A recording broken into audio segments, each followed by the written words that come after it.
Estamos en grandes reportajes de la hora de la verdad con uno de los personajes más apasionantes de la historia reciente de Colombia, con Andrés Felipe Arias, gran ministro de Estado, era el candidato obvio a la presidencia de la República, inicuamente perseguido por unos jueces que lo condenaron a 17 años de prisión, sin haber cometido delito alguno. Pero bueno, no estamos para hablar de esos temas, porque con Andrés Felipe Arias el abanico de posibilidades es enorme y ustedes se van a sorprender por el tema que vamos a tratar. Andrés Felipe Arias está produciendo intelectualmente mucho y entre la producción que tiene una novela histórica. Cuánto de historia y cuánto de novela tenga ya lo veremos, pero no es de historia de Colombia, tranquilos. Es de uno de los personajes más extraordinarios, más apasionantes, más excepcionales de Roma, de los comienzos del Imperio Romano. Germánico. ¿Quién era Germánico? Hay mucha gente que lo ignora, porque así es la historia. La historia se complace en hablar de las personas que tuvieron una significación enorme y el uso del poder. Los que iban a llegar al poder y no llegaron son frecuentemente ignorados. Y Germánico iba a ser el más grande emperador de Roma, por su talento, por sus virtudes militares, por sus virtudes personales. Todo le sonreía a Germánico en la vida. Cómo una vida así, cómo una perspectiva así puede terminar en lo que termina. Para eso está la novela. Y yo no sé cuánto más adelanto en esta historia, porque tampoco les quiero dañar la novela a ustedes. Será Andrés Felipe Arias quien les cuente, quien les resuelva los enigmas hasta el punto en que los quiera resolver, para dejar de lado lo que la novela les va a contar. Es una novela apasionante. Solo la vida de Germánico es una novela. Uno la repasa en los historiadores de la historia de Roma. En la época, pues aquí vamos a hablar de Tiberio nada menos, el más grande de los emperadores después de Octavio Augusto. Bueno, lo siguió estrictamente, y uno de los más grandes emperadores, lleno de unos vicios y de unos resentimientos contra la humanidad, en fin, pero de aquella época viene Germánico. Doctor Andrés Felipe Arias, muy buenos días. Muy buenos días, doctor Fernando. Un saludo pues muy especial a usted, a todo su equipo de trabajo, a todos los oyentes. Muy complacido de poder por primera vez después de tantos años estar nuevamente con usted en esta casa que ha sido tan abanderada de unas tesis y unas ideas tan importantes para nuestro país, y usted conoce el cariño que mi familia y yo le tenemos a usted, personalmente, a su familia, y bueno, aquí estamos para hablar de estos temas que imagino no son los que muchas personas esperaban que yo abordara en la primera entrevista que hago, pero que son igualmente interesantes, pienso yo, y muchas gracias por la invitación. Bueno, doctor Andrés Felipe Arias, entonces ahora cuéntenos cómo es esta novela sobre Germánico. Si usted quiere, yo le propongo tema, usted verá si lo quiere seguir o no. ¿Por qué no nos cuenta así a grandes rasgos quién fue Germánico, qué hizo Germánico y qué no alcanzó a hacer Germánico? Adelante. Doctor Fernando, incluso antes de abordar el tema de Germánico, me parecía como interesante contar cómo fue que yo terminé escribiendo sobre este personaje, porque también es como esas cosas que se van dando sin calcularlas, sin premeditarlas. Imagínese que la segunda vez que a mí me arrestan y me capturan en detención intramural en los Estados Unidos, pues yo llego a una unidad allá en esa prisión federal y yo tomo la decisión de buscar algo que ocupara mi mente como parte de el mecanismo de supervivencia. Cuando uno está en esas cárceles tan difíciles y tan complejas, y hay que buscar mecanismos para sobrevivir, encontré que la actividad intelectual era una de esas formas, entre otras, la actividad física, espiritual, pero la actividad intelectual. Y yo tengo un amigo que a su vez tiene una mamá que es una gran escritora colombiana. Ella se llama María Cristina Restrepo, ha escrito varias novelas, una muy famosa sobre Jorge Isaacs, entre otras. Y María Cristina, a quien cariñosamente le decimos Tita y yo, la incluí en la lista de personas con las que yo me podía comunicar a través de un sistema, digamos, electrónico que le permiten al preso allá usar para comunicarse con el exterior. Se le permite comunicar con los abogados, con la familia y con algunas personas, todo monitoreado, por supuesto, por el FBI y por el Departamento de Justicia. Entonces empecé a escribirme con María Cristina, y ella también es una apasionada del tema romano. Yo lo he sido desde hace mucho, mucho tiempo. Y hablando del tema le dije, hombre, hay un personaje sobre el que se debió haber escrito mucho más, que es Germánico. Y ella me dijo que estaba de acuerdo y empezamos a hablar del tema.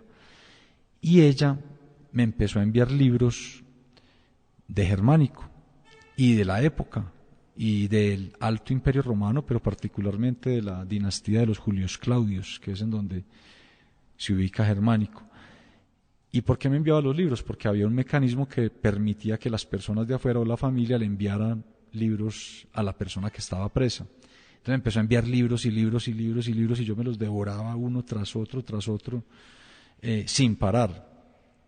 Empezamos a leer, y empezamos a construir una tesis sobre la forma en que Germánico murió y por qué murió, que es uno de los grandes interrogantes de la historia de la humanidad. Recuerde usted que Germánico muere abruptamente de un momento a otro en el pináculo de su carrera militar y política, siendo el que seguía en la línea de sucesión imperial. Y ha habido muchas teorías, muchísimas. Una es que fue directamente el emperador Tiberio, por rabia y por envidia, el que lo mandó a matar, a través de su jefe del pretorio, a ese que se llamaba Sejano. Otros dicen que fue Livia, la mamá de Tiberio, para proteger a su hijo, el emperador, de esa popularidad abrumadora de Germánico. Otras, un poco más extravagantes, por ejemplo, dicen que fue la misma Agripina, la esposa de Germánico, que estaba enamorada de Séneca porque lo conoció por allá en un viaje a Alejandría cuando éste estaba muy joven. Y bueno, 1000 historias. Y nosotros empezamos a discutir las diferentes teorías, las tesis, y llegamos a una historia, a una teoría sobre cómo fue que él murió, cuál fue el motivo, cuál fue el móvil, cuál fue la oportunidad, como lo llaman los penalistas modernos. Y quedamos muy contentos con esa tesis y empezamos a construir esa historia. Y bueno, el proceso es muy interesante, porque lo que yo hacía era que encerrado en la celda, a uno le venden unos blocks allá amarillos y le prestan lápices pequeñitos. Entonces yo empezaba a escribir en ese bloque amarillo una parte, lo que me correspondía. Obviamente lo primero fue hacer como una línea de tiempo, escribir los hitos de la historia, los momentos claves, dónde entraba un personaje, dónde entraba el otro, y empecé a escribir, y María Cristina escribía su parte. Entonces ella me enviaba lo que ella escribía por ese sistema digital, y yo transcribía el mío. Cuando me daban tiempo de ir al computador, lo transcribía a la carrera, porque a uno le dejaban estar en ese computador 15 minutos cada hora. A los 15 minutos lo saca el sistema y hay que esperar 1 hora y volver a hacer fila. Entonces yo hacía fila y fila y fila y transcribía, y así se me iba el día entero. Como le digo, era como un mecanismo de supervivencia para mí. Después, cuando ya ajustaba todos mis apuntes, le enviaba por correo físico a mi esposa todos esos papeles, ella los escaneaba y se los entregaba o se los enviaba a María Cristina por correo electrónico, y ella, entre lo que yo le escribía y mis notas, transcribía. Y ese proceso lo hicimos durante 2 años. 2 años todos los días construyendo y construyendo y construyendo esa novela. ¿Qué le puedo decir? Yo no sé cómo lo hice, no tengo la menor idea, pues ahorita, en estos días que se me permitió hablar con ella, con mi coautora, hablábamos y decíamos, hombre, esto fue casi que como con una ayuda divina, porque de verdad que los instrumentos eran muy, muy precarios y es muy difícil. Uno hoy en día está acostumbrado a escribir en el computador y a copiar, pegar, borrar, se devuelve, y eso es muy sencillo. Yo no me imagino cómo eran los escritores de antaño, que era a papel y lápiz, y si se equivocaban tenían que volver a escribir o tachar encima, y así lo hicimos nosotros. Yo inclusive por ahí tengo esas notas en ese bloque amarillo, es un fajo gruesísimo de papeles. Por ahí lo voy a guardar para mis hijos, porque fue la historia de cómo construimos la novela. Y bueno, la novela la enfocamos a 2 voces, pues porque está escrita a 4 manos. Le voy a anticipar solo esto. Una de las voces es un personaje que arranca o entra en la historia desde muy pequeñita. Es una esclava, que se vuelve esclava después de la batalla de Accio. La batalla de Accio, recordemos, fue la batalla en el año 31 a.C., en que el entonces todavía no emperador, pero entonces, digamos, uno de los líderes de Roma, Octaviano, sobrino nieto de Julio César, derrota junto a Agripa, su mano derecha, a Marco Antonio y a Cleopatra, en lo que definió ya el futuro del Imperio Romano. Los derrota, recordemos que Marco Antonio sale huyendo con Cleopatra, vuelven a Alejandría, allá después Octaviano les da captura y se suicidan. Pero después de la batalla de Accio, las tropas de Agripa empiezan a barrer todos los villorrios o las aldeas de ese golfo de Ambracia, eso ahí es en la península balcánica, y llegan a una aldea, y ahí pues hay una familia de pescadores, y pues lo que sucedía en esa época es que los capturaban y los despachaban para el mercado de esclavos, a los que servían, a los que no, pues los ejecutaban in situ o a las mujeres las violaban. Bueno, era una época muy distinta. A esta niña, es una niña pequeñita, la llevan como esclava de juegos de la hija de Agripa. Hasta ahí le voy a decir ella porque llega a la familia imperial. A partir de ese momento empieza a desarrollarse la historia de esta niña. Esta niña recorre todos los hogares, el de Agripa, el de Julia, la hija del emperador César Augusto, pues que fue Octaviano el gran triunfador de esa batalla, el que gana la guerra civil y se vuelve emperador. Entonces esta niña pasa por la casa de Agripa, a Julia la casan con Agripa, entonces después está con Julia, de ahí pasa a cuidar a las hijas y a uno de los hijos de Agripa y Julia, cuando a Julia la destierran por adulterio. También pasa por la casa de Tiberio antes de ese destierro y termina recorriendo toda la historia de la familia imperial, porque termina en la casa de Livia y de Antonia. Livia es la mamá de Tiberio y Antonia es la mamá de Germánico. Entonces es testigo directo de todo lo que sucede en esos años y narra la historia. Al final, pues después de pasar por todas estas casas, ella se vuelve como la mano derecha, esclava, luego liberta, de Agripina, que es la esposa de Germánico. Esa es una de las voces. Imagínese pues la vida de esta mujer, y eso es parte de la novela, es bien interesante, bien bonita, pienso yo. La otra voz es la voz de un militar que existió, se llama Suilio.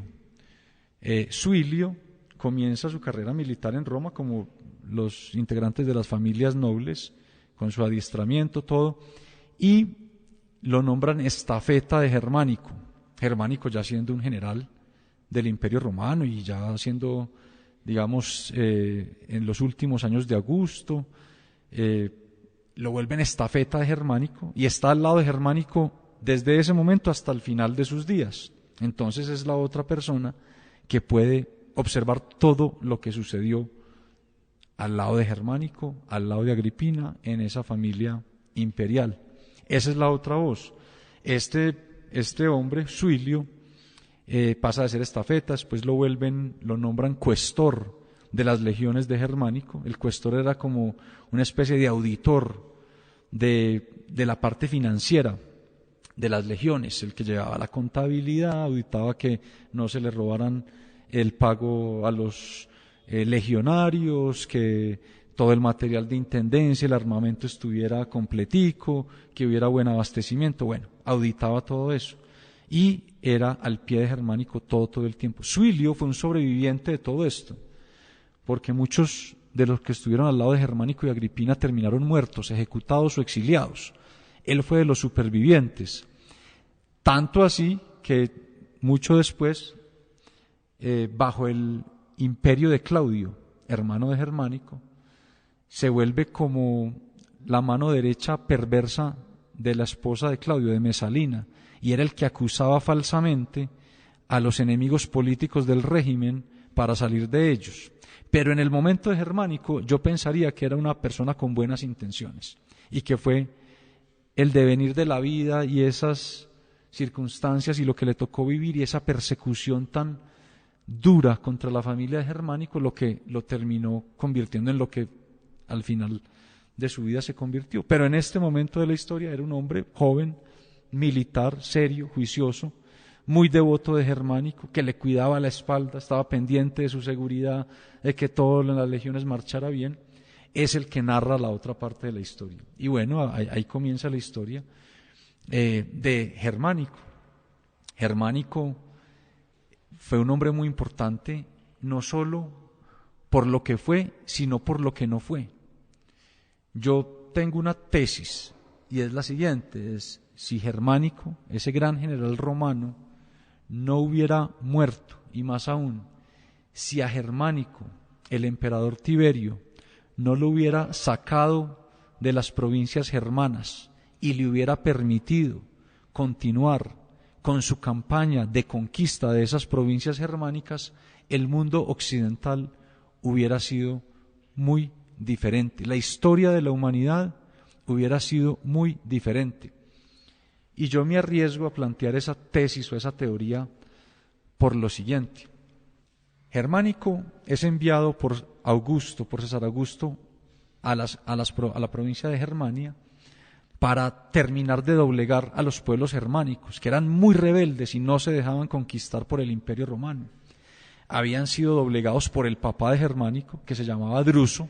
Druso muere muy joven, cuando Germánico es un niño, y ese territorio queda ahí como suelto.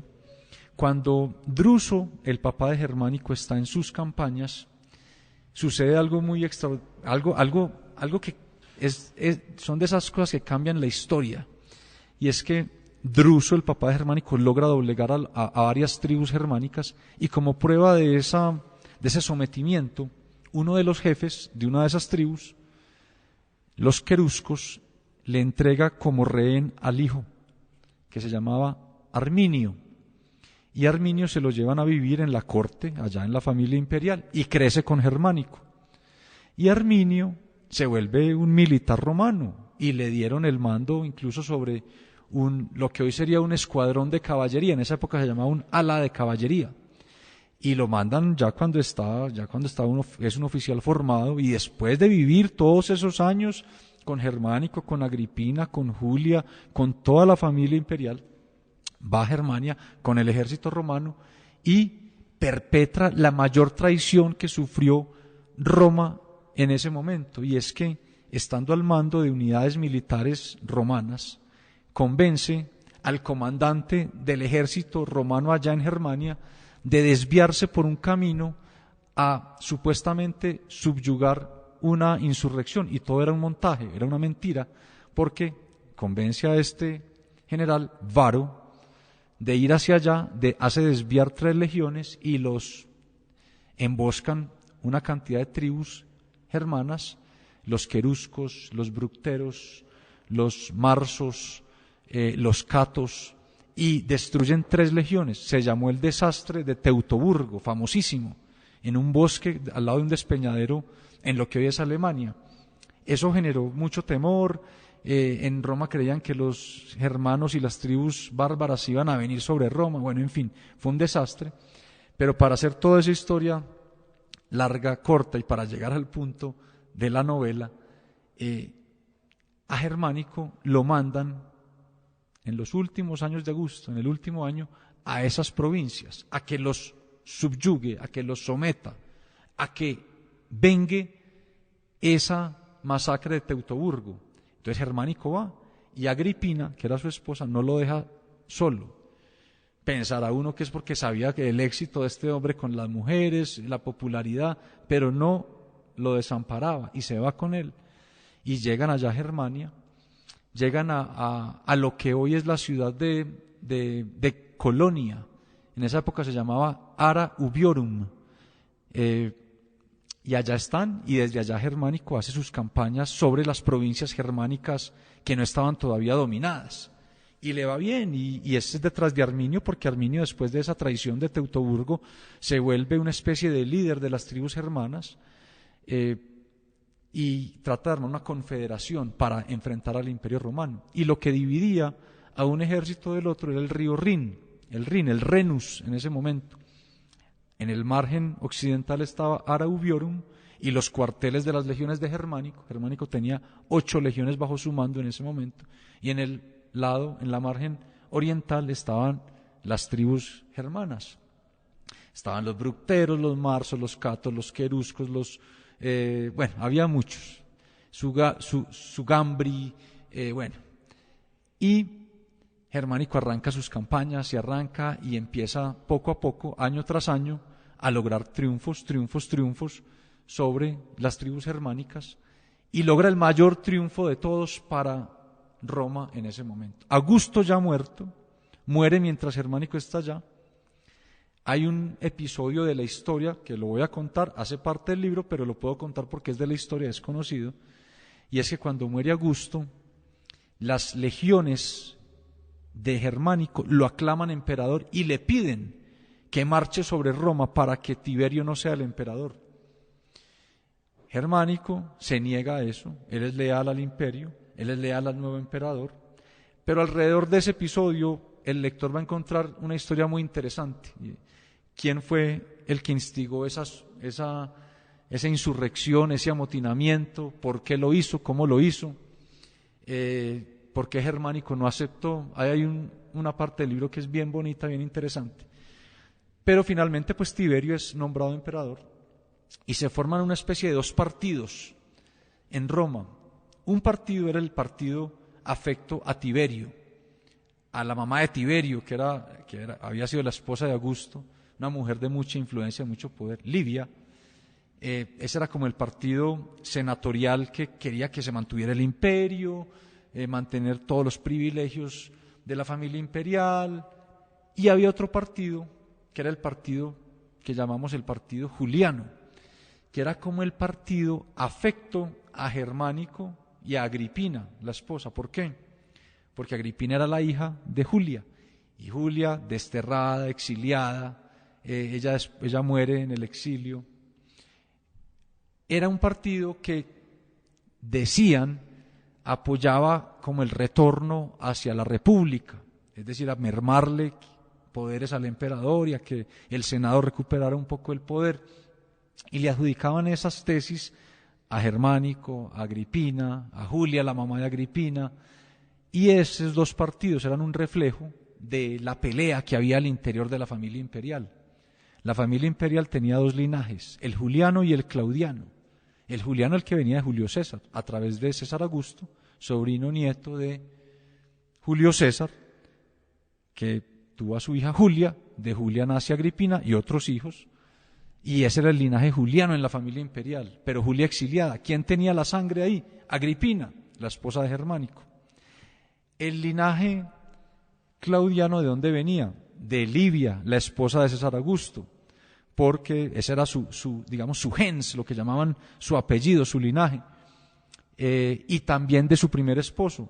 Y su primer esposo y Livia tuvieron a Tiberio, y a Druso, papá de Germánico, y de ahí venía el linaje claudiano. Entonces hay una rivalidad entre julianos y claudianos, y eso se reflejaba en la política entre el partido de Julia o de Agripina y el partido de Tiberio y de Livia. Y estas eran mujeres muy políticas, Livia por un lado y Agripina por el otro.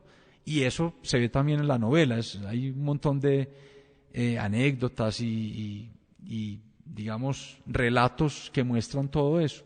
Mientras Germánico era el gran jefe militar, disciplinado, fiel, leal, Agripina hacía su política. Y en el otro lado, Tiberio el emperador y Livia, la mamá, cuidándole la espalda, porque el pueblo quería era Germánico, ella también hacía su política. Y bueno, la historia se va desarrollando así.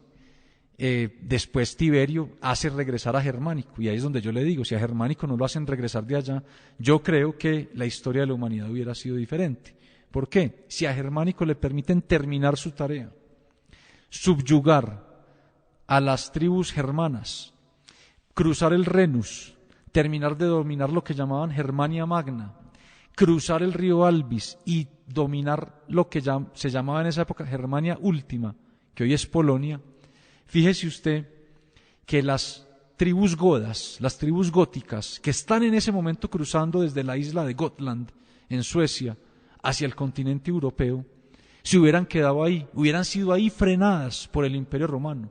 Como a Germánico no le dejaron terminar la tarea, pues esas tribus godas poco a poco avanzaron hasta el Danubio, hasta que ya en el siglo III cruzan y comprometen al Imperio Romano. De hecho, llegaron hasta Atenas y la volvieron nada. Y un poco más de 100 años después, junto a los hunos, es la famosa batalla de Adrianápolis, finales del siglo IV, donde inclusive asesinan a un emperador, al emperador Graciano. No, perdón, a Graciano no, a Valente. A Graciano lo matan un poquito después.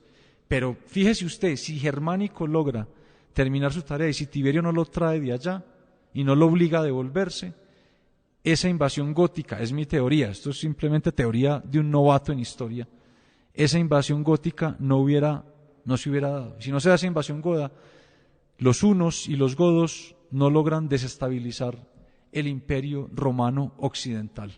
Entonces ese es el valor, pienso yo, de este personaje de Germánico, que a veces del cual no se habla tanto, pero que para nosotros fue muy importante y alrededor del cual hemos construido esta novela.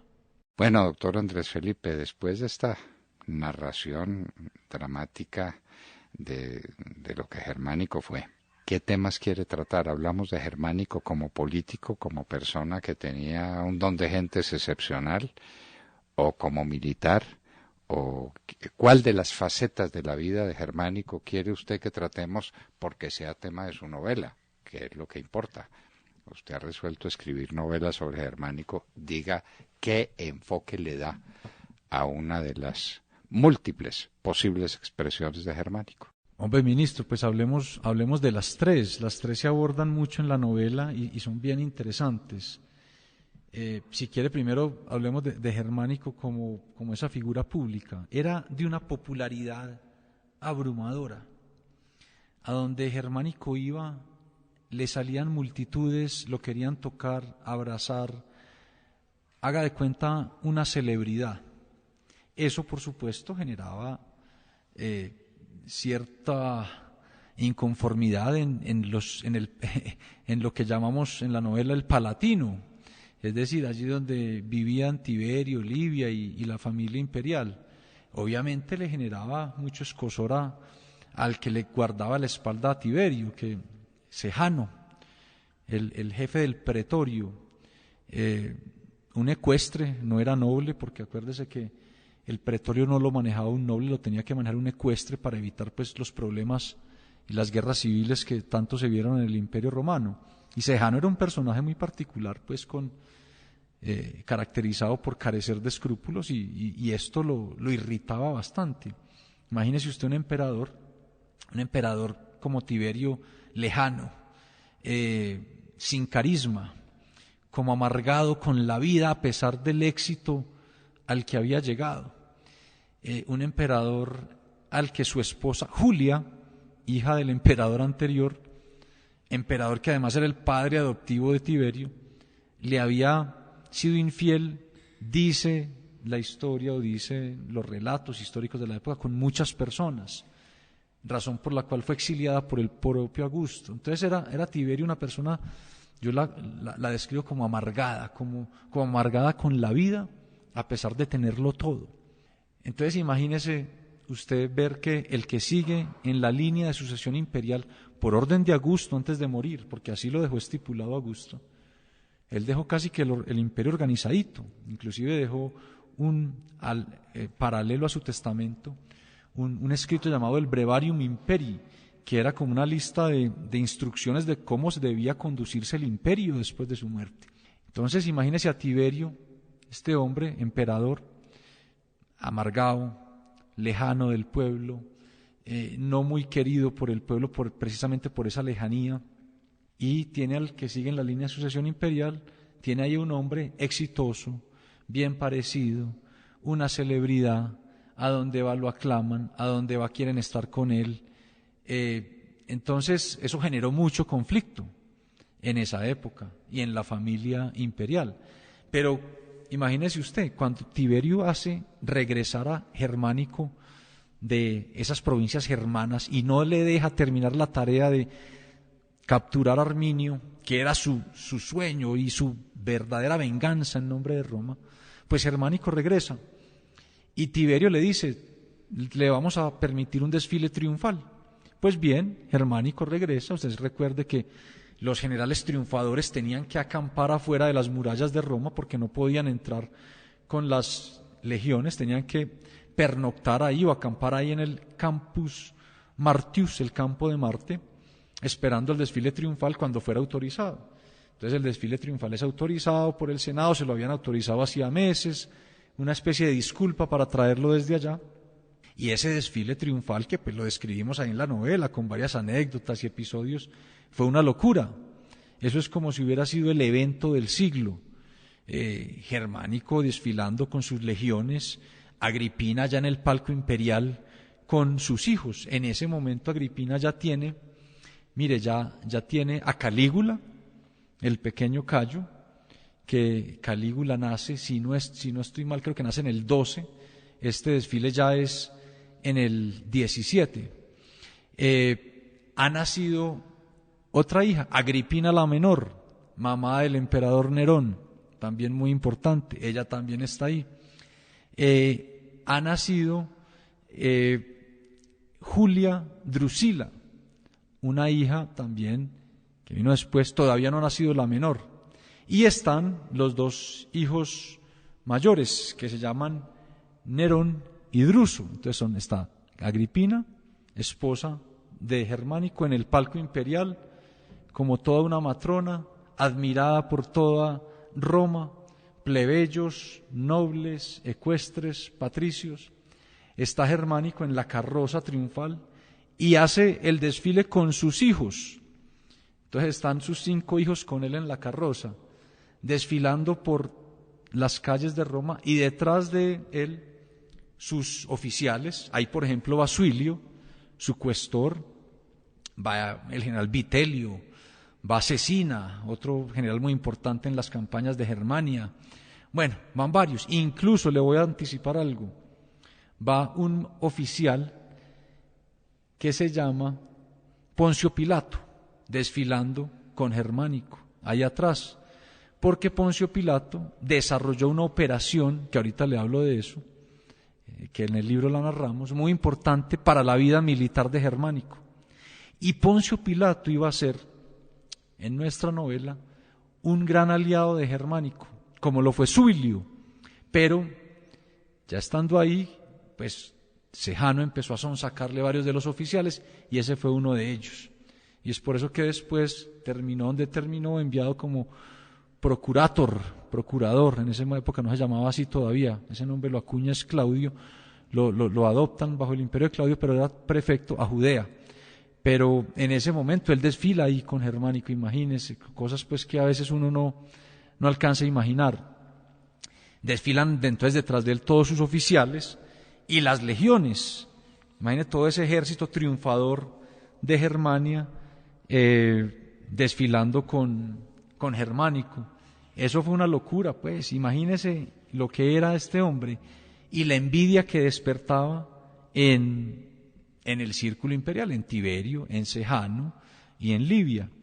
Ahora, después de eso, pues Tiberio dice, este hombre no lo podemos dejar acá porque me va a empezar a armar mucho problema, y lo despacha para Siria, para que fuera como, digamos, comandante de todas las provincias de Oriente. Entonces a Germánico lo despachan para allá y Germánico se va, y a cada pueblo que llegaba, él pasó pues en el viaje hacia Oriente, hacia Siria, se dedicó a pasear un rato, es la verdad. Entonces fue a Iliria, allá visitó a su hermano medio, al hijo de Tiberio, Druso el menor, bajó, visitó el Golfo de Ambracia, donde fue la batalla de Accio, bajó a Grecia, estuvo en unas olimpiadas, lo dejaron participar en una competencia de carrozas, lo dejaron ganar para que pudiera quedar inscrito su nombre en los triunfadores de las olimpiadas. Todo eso lo relatamos en la novela, es bien interesante.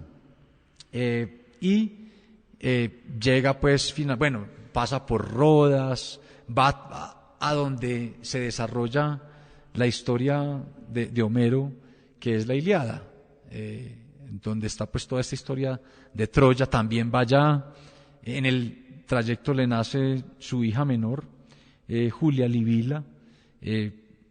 Le cuento aquí, por ejemplo, una anécdota. Calígula, que ya está mayorcito, debe tener en ese momento 7 años, él se obsesiona con su hermanita, con Julia Livila. Y después, esa ya es parte de la historia de Calígula, de toda esa parte incestuosa y todo en lo que terminó sucediendo. Pero fíjese, de Germánico, todo lo que se desprende.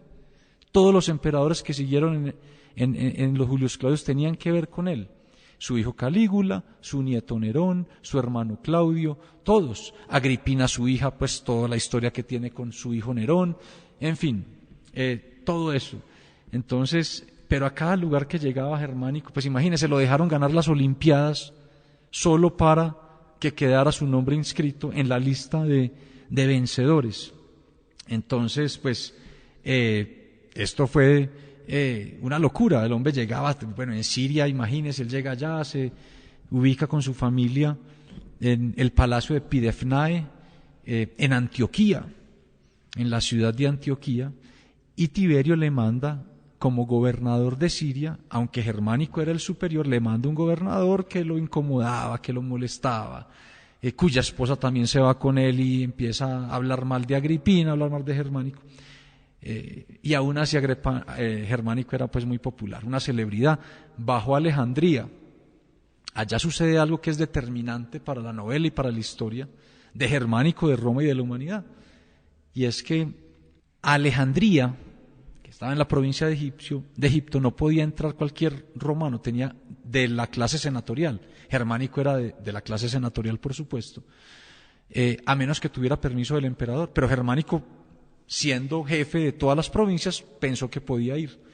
Eso fue de las cosas que irritó. ¿Y por qué no podía entrar cualquiera? Porque la provincia de Egipto era la que controlaba toda la provisión y la oferta de trigo y grano para Roma. Y eso genera un descontento mayor allá. Pero cuando llega a Alejandría, este hombre, por donde caminaba, no lo dejaban caminar, lleno de multitudes que lo querían abrazar, tocar, estar con él. Germánico recorre el Nilo con Agripina no lo desamparaba, al lado siempre. Y cuando regresa, de nuevo, por donde pasaba, una celebridad, regresa a Antioquía, ahí es donde muere, de un momento a otro, en muy poquito tiempo, a finales del año 19 después de Cristo, muere ese hombre. Y ahí es de donde se desprenden todas las tesis, y tendrán que comprar y leer la novela, que esperamos esté lista en marzo, para saber cómo murió, por qué murió, quién lo mató, en qué condiciones, cuáles fueron el motivo, el móvil y la oportunidad, para ponerlo en términos penalistas. Esto es la vida de Germánico como figura pública. Quizá fue parte de su tragedia. Generaba demasiada rabia y envidia en la familia imperial y en el emperador y su círculo más cercano. Hablemos, si quiere, de él como político. Mi conclusión: Germánico fue muy mal político. La política era Agripina. Agripina sí era tremenda política, como la mejor de todas. Germánico era el militar, el que estaba dando victorias en el campo de batalla, la celebridad, pero la que maquinaba la estrategia política, la que tenía el cerebro político, era Agripina, y no lo desamparaba.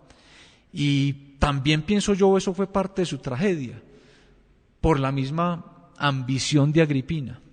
Pero dejemos eso ahí para el lector de la novela, porque eso hace parte de toda esa conspiración que se gesta ahí.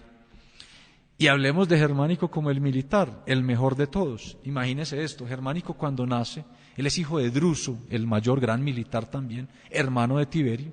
Druso, su padre, muere cuando él está muy pequeñito, y él queda huérfano de padre y lo criado por su mamá, Antonia la menor, hija de Marco Antonio y Octavia. Octavia, hermana de César Augusto. Por eso es que Germánico también tiene linaje juliano. Y Germánico, cuando era pequeñito, tenía unas piernas flaquitas y muy débiles. Pues bien, Germánico se dedica a entrenar para montar a caballo. Acuérdese que en esa época ni siquiera se usaban los estribos. Los estribos son una innovación del pueblo huno, que es uno de los grandes puntos de inflexión en la historia de la guerra, pero eso es tema de otro programa. Pero entonces Germánico se dedica a entrenar para poder montar a caballo con esas piernas flaquitas y debiluchas que tenía, y entrena en el allá en el campo Marte. Entrenaba y se dedicaba desde pequeñito hasta que desarrolló la musculatura suficiente para ser un gran jinete, que era pues una característica esencial, condición necesaria para usted poder ser un comandante militar en el Imperio Romano. Y obviamente pues es formado allá en la escuela de oficiales en Roma con los mejores, y dio unos grandes triunfos. Como le digo, estuvo a punto de subyugar todas las provincias germanas. Si lo dejan terminar la tarea, la historia de la humanidad hubiera sido diferente. Los acabó, les dio muy duro, y con estrategias pues que se describen. Suilio las describe de una manera muy interesante en el libro, pero tendrán que esperar al libro para leer todo eso. Pero le voy a dar, por ejemplo, algo que se conoce de la historia. Imagínese que en esta campaña de Germánico contra las tribus germanas lideradas por Arminio, Germánico logra dar uno de los más grandes golpes que le dio el Imperio Romano a los germanos, y es que logró secuestrar a la esposa de Arminio. Imagínese cómo fue la operación desde el punto de vista militar, cómo fue la inteligencia, cómo fue la infiltración, cómo fue la operación de comando que hicieron para llegar a la aldea de Arminio mientras Arminio estaba en campaña y capturar y tomar como rehén a la esposa de Arminio, que estaba embarazada del hijo de Arminio, a Tusnelda. Eso es como si, no sé, haga de cuenta que Colombia entra en una guerra, Dios no lo quiera, con Venezuela, y el comandante del ejército de Colombia logra capturar a la esposa del comandante militar o del comandante del ejército de Venezuela y traerla y sacarla de Venezuela y traérsela para Colombia. Imagínense cómo fue el golpe. Y ahí en la novela ustedes van a ver cómo Poncio Pilato participó de esa operación de comando, bueno, tantas cosas. Esto pues como para contarles un poquito de lo que van a poder ver en el libro, pero fue un gran militar. Por ejemplo, cuando le hacen ese amotinamiento las legiones y le dicen que él se tiene que autoproclamar emperador y marchar sobre Roma para deponer a Tiberio, y él se niega a eso, le hacen un amotinamiento muy peligroso, o sea, que estuvieron en peligro la vida de él, de Agripina y de Calígula, que era un bebecito. Hago un paréntesis. ¿Por qué Calígula?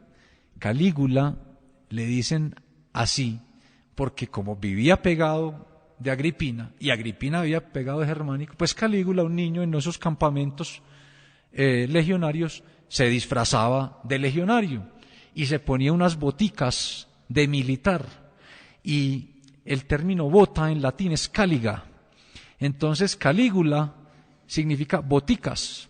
Entonces los legionarios, felices con esta mascota, le decían boticas y por eso se llamó Calígula y por eso se quedó como Calígula. Y era un niñito, un bebecito que desfilaba con ellos, tenía su gladio. Bueno, imagínense el show de este niño en ese campamento. Pero en ese campamento, hasta Calígula, siendo bebé, estuvo en peligro en ese amotinamiento. Y Germánico, después de eso, lo que hace es ordenar una diezma muy brava. La diezma, recuerde usted, es cuando cogían las legiones y ejecutaban a varios de ellos, a los que se insubordinaban. Entonces él hizo una primera diezma ahí en el campamento de Ara Ubiorum, muy sangrienta, pero después ordenó la diezma de las otras 4 legiones un poco más arriba, en una ciudad, un campamento que se llama Castra Vetera. Y él manda la carta, Suilio la manda, y dice, por favor, cuando yo llegue allá está la diezma lista. Y llega Germánico con su círculo de oficiales a visitar y a inspeccionar Castra Vetera y está ya la diezma lista. Y fue una cosa muy sangrienta, pero así las volvió a disciplinar. Y la astucia de Germánico militar es que dice, después de este amotinamiento y después de haberlos diezmado, les voy a dar rienda suelta a las legiones, y los cruza el Rin con ellos. Imagínense estas legiones, después de un amotinamiento, después de semejante castigo, cómo acabaron con muchas poblaciones germanas y empezaron a subyugar a estas tribus germanas, pues, en esta primera parte de la confrontación con Arminio. Entonces, digamos que desde el punto de vista de Germánico como persona pública, una celebridad, como político, malito, pero tenía Agripina, su media naranja, que esa era la política, y como militar, el mejor, el más valiente, porque además iba a la primera línea de batalla, era como Julio César, él se iba a la primera línea de batalla y no se quitaba la indumentaria de comandante para que lo vieran los legionarios. Y después de estar perdiendo una batalla, gracias a que él iba a la primera línea de batalla, las legiones se animaban y, digamos, cambiaba el curso de la batalla y ganaban. Entonces, digamos que desde esos 3 puntos de vista es un personaje sumamente interesante y, de nuevo, creo que la novela plasma todo eso. Bueno, doctor Andrés Felipe Arias, y el fin, el desenlace. El desenlace de la vida de Germánico, pues es trágico. Esto es una tragedia. Pero nadie nunca ha podido resolver ese misterio. ¿Quién fue realmente el que mató a Germánico a través de los procedimientos que usted nos contará? Muy en boga en aquella época. En aquella época, puñal y veneno eran los que se peleaban la primacía en la desaparición de los grandes personajes. Usted tiene resuelto eso en su novela, yo me imagino. ¿Qué nos quiere contar y hasta dónde nos puede contar?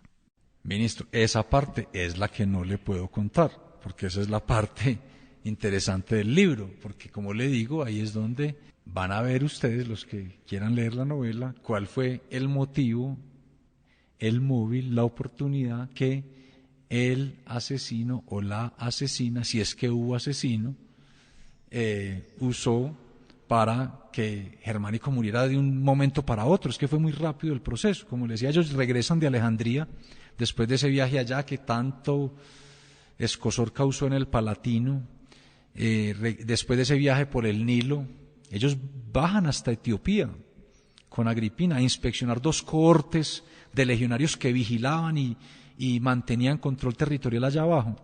Entonces regresan de ese viaje, imagínense, regresan a su palacio, ahí cerca de Antioquía, y empieza Germánico de para atrás, enfermo, una recuperación leve y otra vez de para atrás, y bueno, muere de un momento a otro. Esto causa un revuelo, imagínese usted, muere el hombre más popular del Imperio Romano.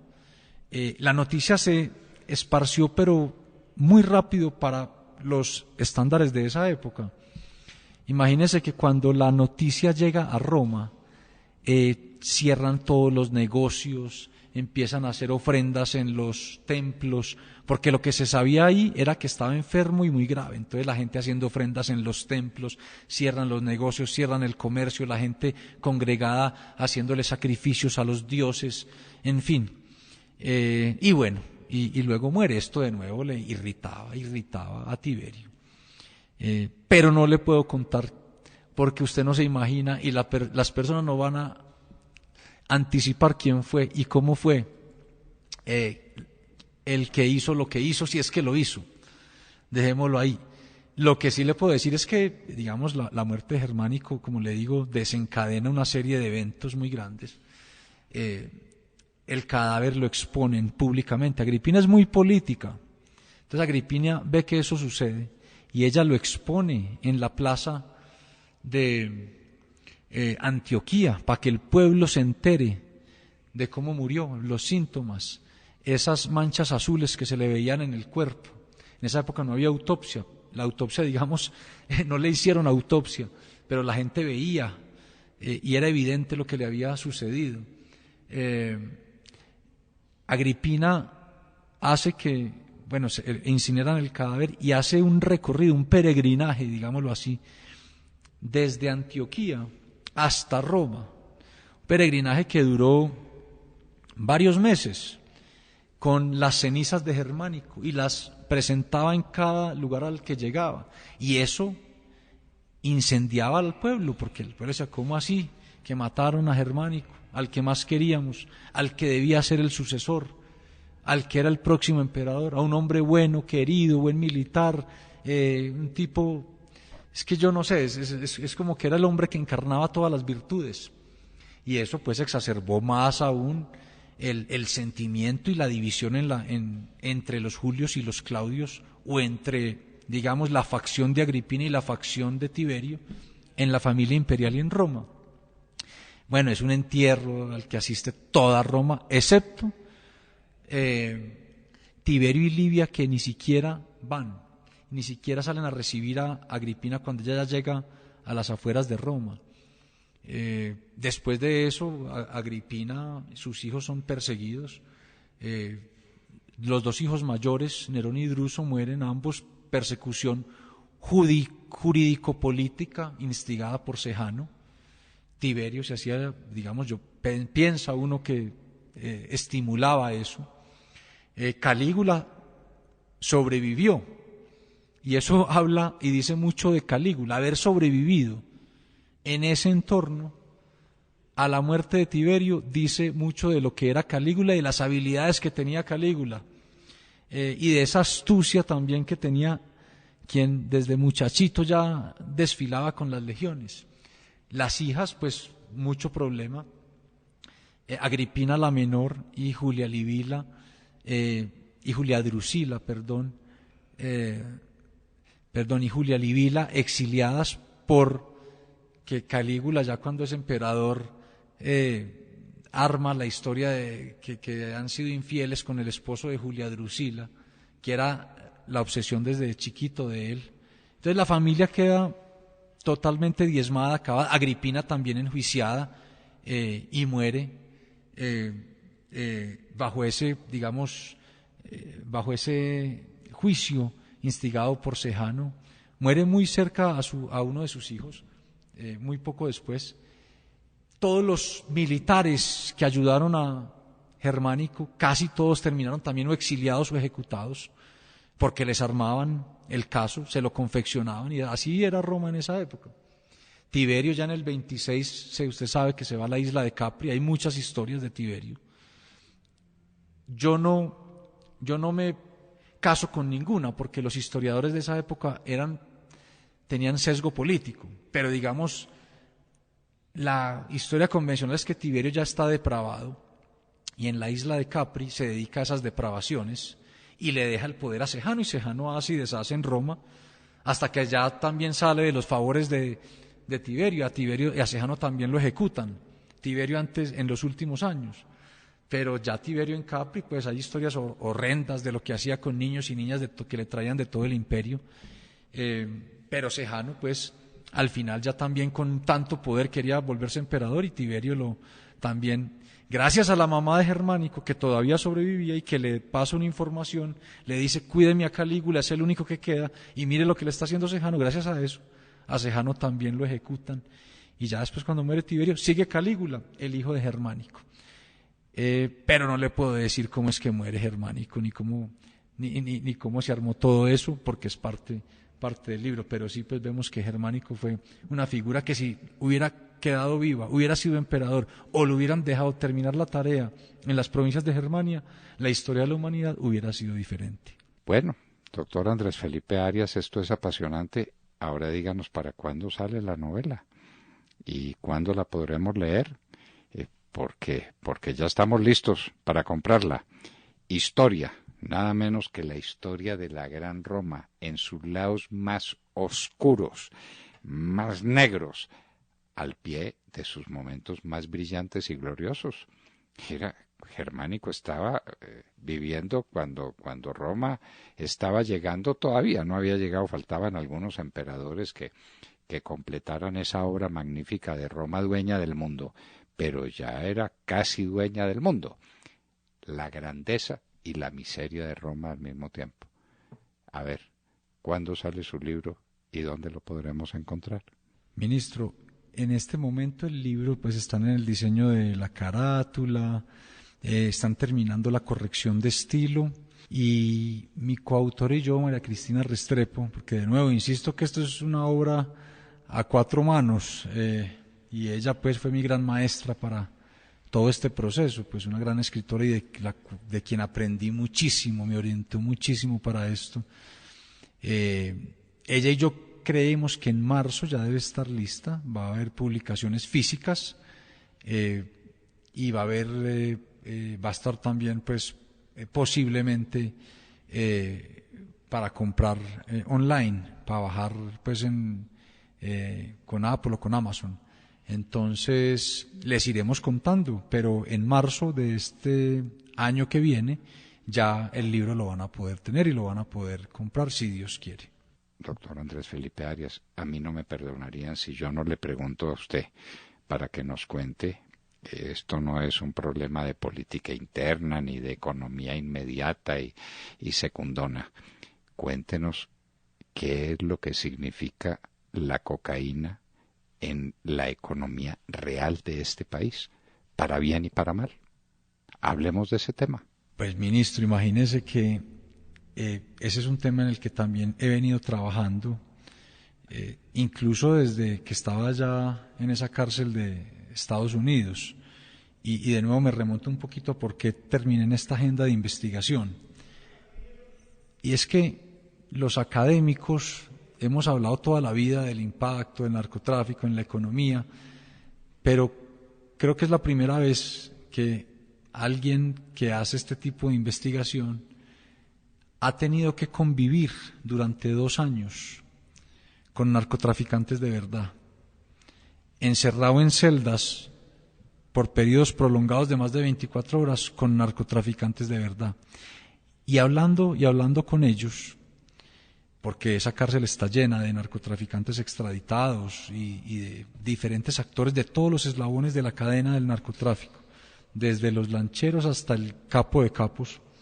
Hablando con ellos, pues empecé como a tener varias reflexiones y me empecé a dar cuenta, más allá de lo teórico, que la cantidad de dinero que estas personas producen es tan pero tan grande que el impacto era mucho mayor a lo que yo en algún momento pude concebir.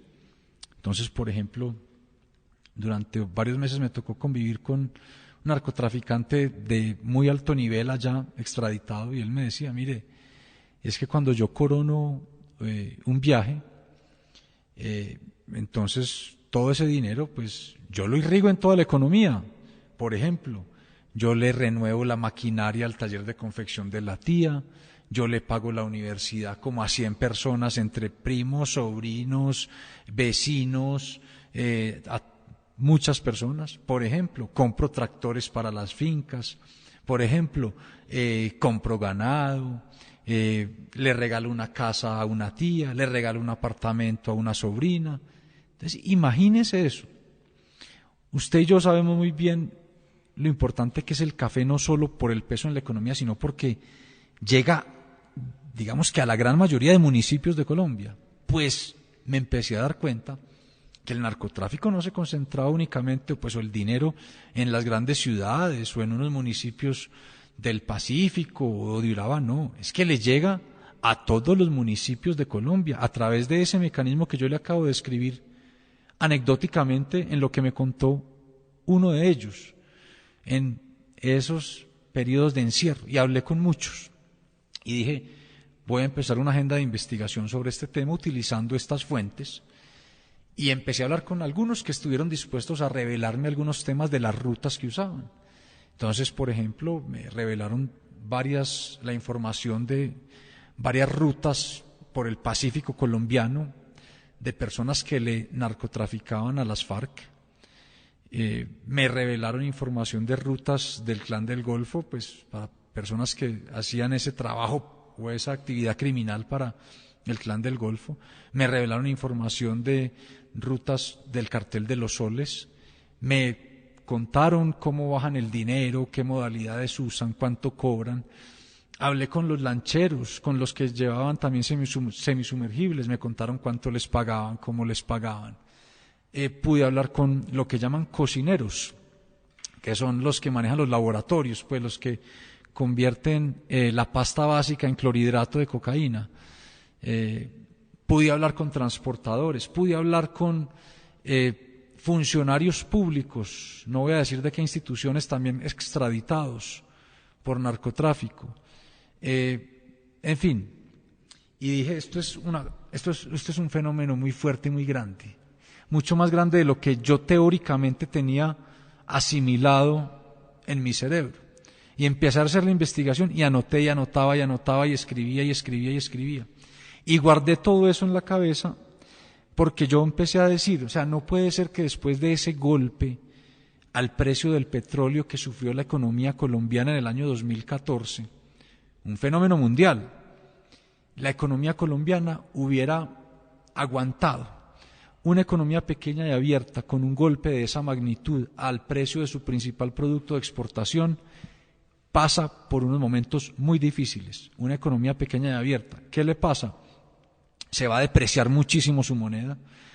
Exportaciones de otro tipo, no tradicionales, básicamente van a aumentar, pero va a haber una contracción económica, va a subir el desempleo bastante, en fin, va a haber traumatismo. Y fíjese que Colombia no atravesó eso. Hubo una ralentización, pero mínima, y el incremento en el desempleo de la última parte del 2018 es más por el fenómeno migratorio que por otra cosa, pensaría uno, pero no por ese choque petrolero que sufrió el mundo. Es que usted mire los países dependientes de exportaciones de petróleo, lo que atravesaron después de esa caída de $100 el barril a $50 el barril. O sea, es mirar los ejemplos en el mundo. Colombia no, Colombia aguantó. Y me di cuenta que simultáneamente, cuando yo hablaba con ellos, me decían ellos, es que está saliendo mucha droga, muchísima, y nos cogen 3 lanchas y les metemos 20, y nos cogen un sumergible y les metemos 10. Entonces yo dije, esto está contrarrestando el efecto de la destorcida en los términos de intercambio, si se quiere, caída en el precio del petróleo, que viene enfrentando la economía colombiana. Entonces guardé como esa tesis en la cabeza. Cuando llego a Colombia, ya se me da la oportunidad de hacer trabajo académico para investigar. La Universidad Sergio Arboleda pues se interesa en el tema, y con un asistente de investigación al que yo le pongo o que me ayudó recogiendo los datos, empezamos a mirar y ve uno la correlación. Es impresionante. Usted ve el incremento en las exportaciones de clorhidrato de cocaína y lo cruza con la caída en el precio del petróleo y es como una X. Ahí lo ve en el documento que hice, se puede ver.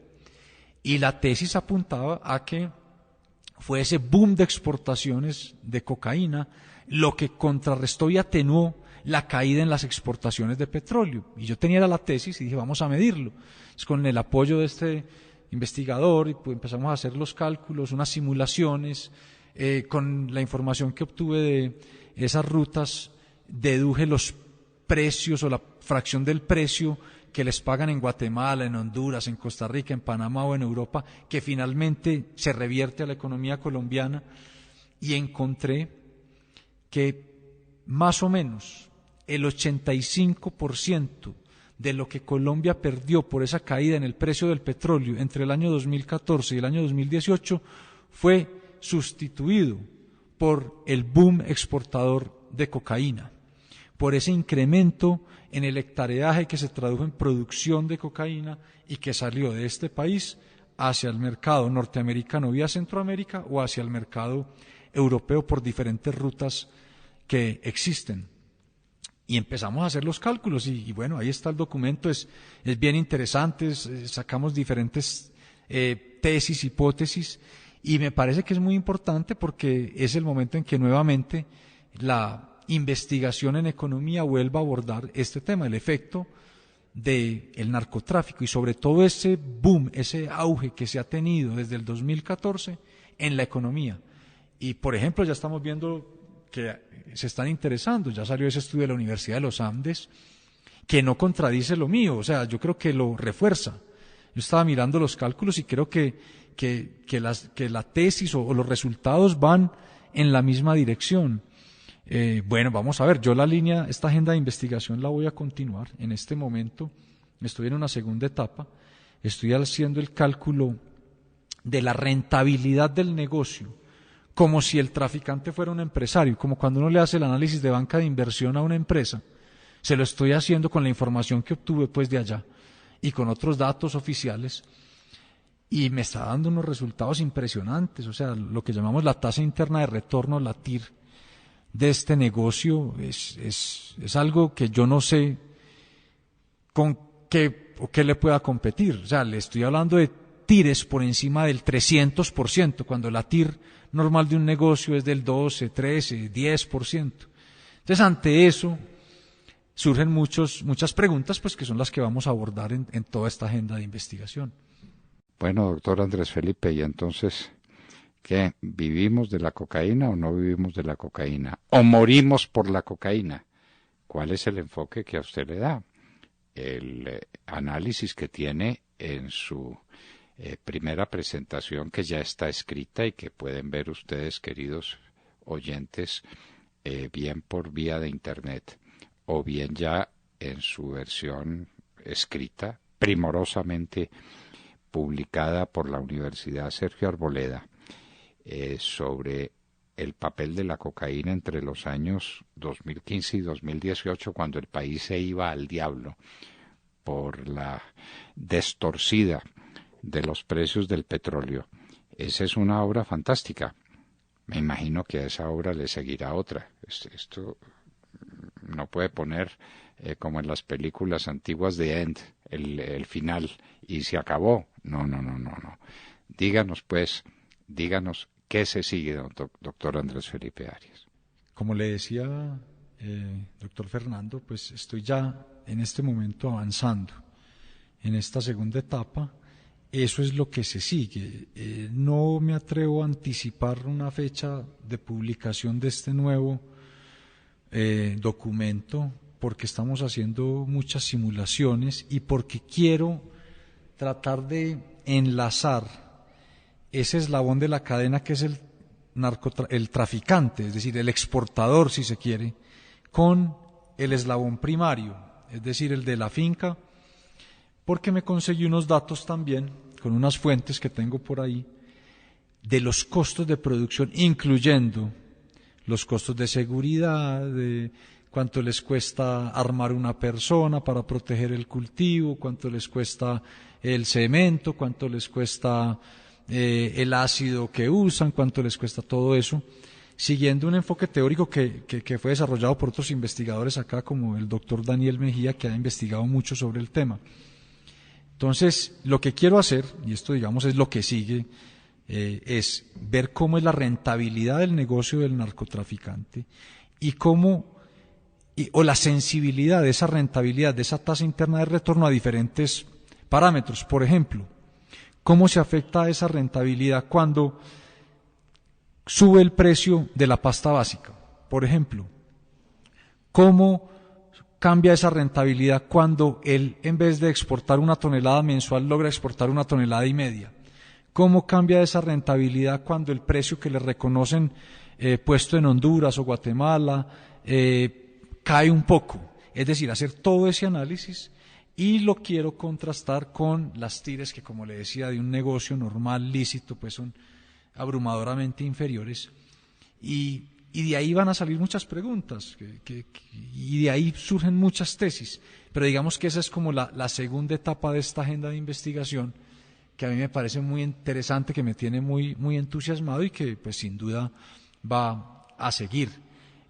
Por ejemplo, yo hoy, después de toda esta investigación, de todo lo que conocí, sostengo la siguiente tesis, y es que yo estoy seguro que mucho narcotraficante, incluso de tamaño mediano, pequeño, tuvo que haber instigado algunas fuerzas oscuras en los eventos que vimos de final de año, de vandalismo, de violencia, porque eso les conviene a ellos, distraer la fuerza pública del esfuerzo de interdicción, de persecución, de erradicación, de todo eso, de ocupación del territorio, para que ellos puedan sacar y sacar.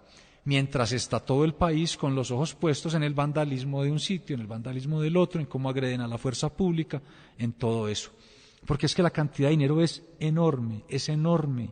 Estas personas tienen tanto dinero que no les duele sacar 1.000 millones de pesos en efectivo y hacer una vaca entre 10 de ellos para financiar un ejército de vándalos.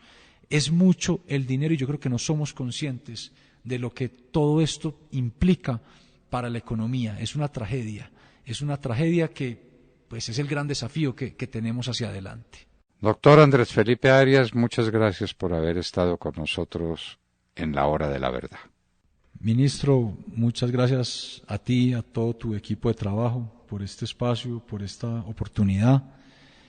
Esto no ha sido un proceso fácil, pero vamos bien y seguimos confiando en Dios. Yo estuve en una cárcel en Estados Unidos, una cárcel muy difícil, encerrado en una celda de 2 metros por 3 metros durante largas horas y durante mucho, mucho tiempo, y también teniendo que sobrevivir físicamente. Dios me ayudó a hacerlo, no sé cómo, pero sobreviví. He llevado mi caso a Naciones Unidas.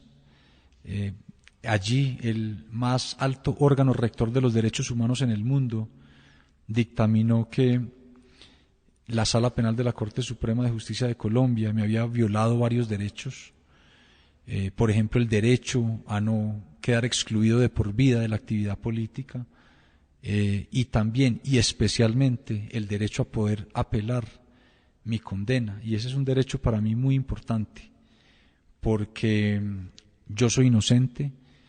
Yo fui condenado por un delito que no cometí.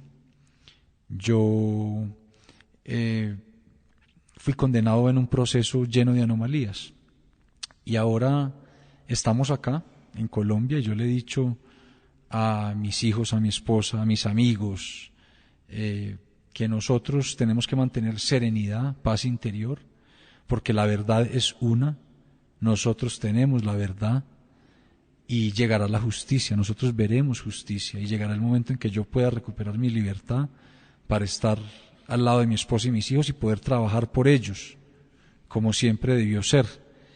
Pero les he dicho también que ante una agresión, siempre un argumento, ante un ultraje, un documento, ante una mentira, una verdad, con una prueba, y si viene un insulto, mantengamos el silencio, porque este país no necesita más polarización, porque necesitamos un poco de serenidad y de mirar las cosas desde un punto de vista más elevado, y así lo vamos a hacer, y vamos a confiar en Dios, y nosotros confiamos en Dios y sabemos que la justicia va a llegar, y necesitamos confiar un poquito, confiar en que tenemos un gobierno bien intencionado que está tratando lo mejor que puede de sacar las cosas adelante. Este no es un trabajo fácil.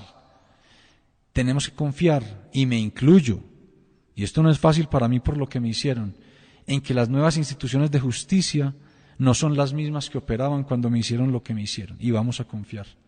Y por eso esperamos que este año que viene sea el año de la esperanza, y yo sé que así va a ser, siempre confiando en esto y en Dios. Que Dios lo bendiga a usted, a sus oyentes, y que todos tengan un 2020 lleno de éxitos, de triunfo, de alegría y de esperanza.